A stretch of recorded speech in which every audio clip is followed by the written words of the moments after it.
और चौथे दिन की कथा सुनेंगे।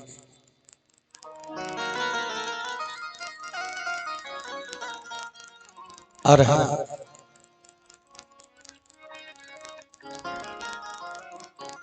कल आपने प्रहलाद चरित्र सुना। नरसिंह भगवान के अवतार की कथा सुनी, बड़ा अच्छा लगा। भगवान नरसिंह ने अवतार धारण करके हिरण्यकश्यप का वध किया और प्रहलाद की रक्षा की। सभी ने बड़े भाव से दर्शन किया।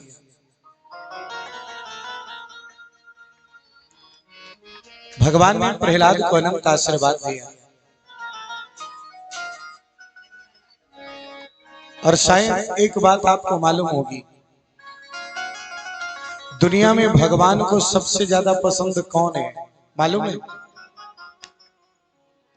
भगवान से किसी ने पूछा था, आपको दुनिया में सबसे प्रिय कौन है? आजकल किसी से पूछा जाए तो लोग कह देंगे, कुछ तो बोलते हैं कि हमारा बेटा हमको बड़ा पसंद है, कुछ ये बोलते हैं कि हमारी पत्नी हमें बड़ी प्रिय है, कुछ बोलते हैं हमारा शरीर ही हमको बहुत प्रिय है। पीछे से आ जाए करिए, पीछे से। कुछ बोलते हैं हमारा शरीर ही बहुत प्रिय है। लेकिन जब भगवान से पूछा गया आपको सबसे प्रिय कौन है, तो भगवान ने बड़ा सुंदर उत्तर दिया, न मे प्रियतमो ब्रह्मा रुद्रस्य पार्थिव न लक्ष्मीर्न चात्मा चा यथा गोपी जनो मम। कहते हैं ना तो मेरे जो पुत्र ब्रह्मा है उतने मुझे प्रिय है, मेरी पत्नी भी जो लक्ष्मी है ना वो भी मुझे उतनी प्रिय नहीं है,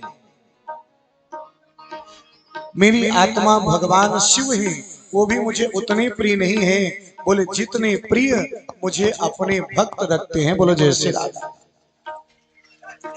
अहम भक्त पराधीन है स्वतंत्र एवं द्विज, मैं तो सिर्फ भक्तों के अधीन रहता हूं और भक्त मुझे सबसे प्यारे।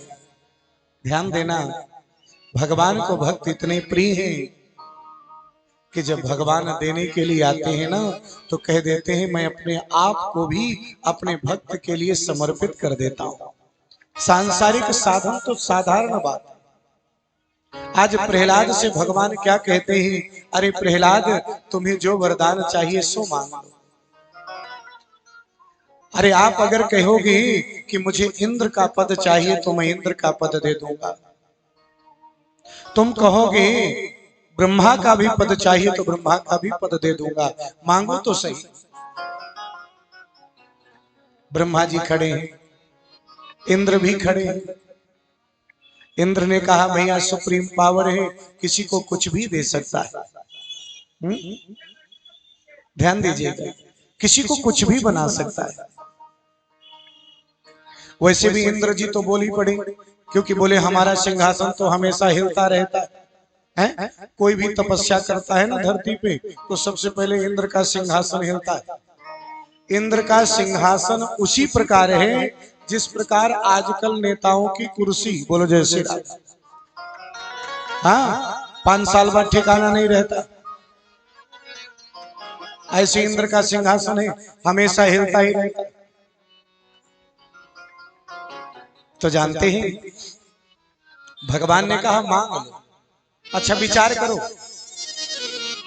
हमारे और आपके सामने ऐसी बात आ जाए तो लड्डू मन में फूटने लगे, बोलो जय श्री राम, और सोचने लगे क्या मांगे क्या मांगे। हो सकता है कुछ लोग तो ये बोले महाराज जी थोड़ा सा रुक जाओ, घर से पूछ लूं, विचार विमर्श कर लूं तब मांगूंगा। बोलो जय श्री राम, है सोच समझ के। लेकिन देखिए जब ये अवसर प्रहलाद जी को मिला प्रहलाद जी ने क्या मांगा? बड़ा सुंदर भाव है। शायद यही भाव सबके अंदर होना चाहिए। एक बात ध्यान देना, मांगने में हम उतना ही मांगेंगे जितनी हमारी औकात है, लेकिन देने वाला ऐसा सामने खड़ा है जिसकी औकात की कोई नाप ही नहीं सकता। ऐसा सामर्थ्यवान जो पूरे ब्रह्मांड का मालिक है। मांगेंगे तो धोखे में रहेंगे, और वो अपने आप देगा तो पता नहीं क्या दे डाले। बोलो जय श्री राम। प्रहलाद जी से जब कहा तो भगवान से प्रहलाद जी की ही बात कहते हैं कि यदि राशि सुमि कामान वैरास्तुम्बरिदर्शभ कामानां हृदय संरोहम् भवतस्तु वृणे वरम। हे गोविंद, आपसे एक प्रार्थना है। मेरे मन में कभी कुछ मांगने की इच्छा ही ना प्रकट हो, आपसे यही वरदान चाहता हूं। मेरे मन में कभी कुछ भावना ही ना हो। जैसे भरत जी महाराज थे ना, जब भरत जी महाराज गंगा जी के पास से होकर राम जी से मिलने चित्रकूट जा रहे थे ना, तो गंगा जी ने भी कहा था कि कुछ मांग लो भरत जी। तो भरत जी ने क्या मांगा था कि धर्म अर्थन काम रुचि गति न चाहो निर्वाण जन्म जन्म रति राम पद यह वरदान नया। जन्म जन्मांतर तक केवल मैं भगवान के चरणों की भक्ति चाहता हूं, बस और कुछ नहीं चाहता। क्यों? क्योंकि जब भगवान को भक्त इतने प्रिय हैं कि दुनिया में सबसे ज्यादा प्रिय हैं, तो भला भगवान की भक्ति से ज्यादा श्रेष्ठ धन दुनिया में और कौन हो सकता है? प्रहलाद जी को अनंत आशीर्वाद दिया, लेकिन जब अनंत आशीर्वाद देकर के भगवान जाने ही वाले थे, तो प्रहलाद जी को अपने पिता की याद आ गई। और जब पिता की याद आई तो हाथ जोड़ लिया और हाथ जोड़ के कहने लगी, बोले क्या है? बोले एक आपसे आकांक्षा है, एक इच्छा है। बोले कौन सी? मेरे पिता ने आपका बहुत विरोध किया है। मेरे पिता ने आपके भक्तों को बड़ी तकलीफ दी है। आपसे यही कामना है कि मेरे पिता का भी कल्याण हो जाए। आज जब ये बात कही तो मेरे भगवान की आंखों से आंसू आ गए और मेरे गोविंद ने कहा, अरे प्रहलाद, जिस कुल में तुम जैसा बेटा जन्म ले लेता है ना, उस कुल की एक पीढ़ी नहीं बल्कि 21 पीढ़ियों का कल्याण हो जाता है। और जानते हैं, त्रिसप्तभी पिता पोता, ये मैं नहीं कह रहा, ये भागवत में लिखा है, उसकी 21 पीढ़ियों का कल्याण होता है। त्रिसप्तभी पिता पोता पितृभी सहते न। 7 पीढ़ियां, ध्यान से सुनिएगा, 7 पीढ़ियां माता पक्ष की, 7 पीढ़ियां पिता पक्ष की और 7 पीढ़ियां पत्नी पक्ष की। ऐसे कुल मिलाकर कितनी हुई? 21 पीढ़ियां। 3 कुलों की 21 पीढ़ियों का उद्धार होता है, जिस कुल में भगवान की कथा हो जाती है, जिस कुल में भगवान का भक्त पैदा हो जाता है। बोलो जय श्री राम।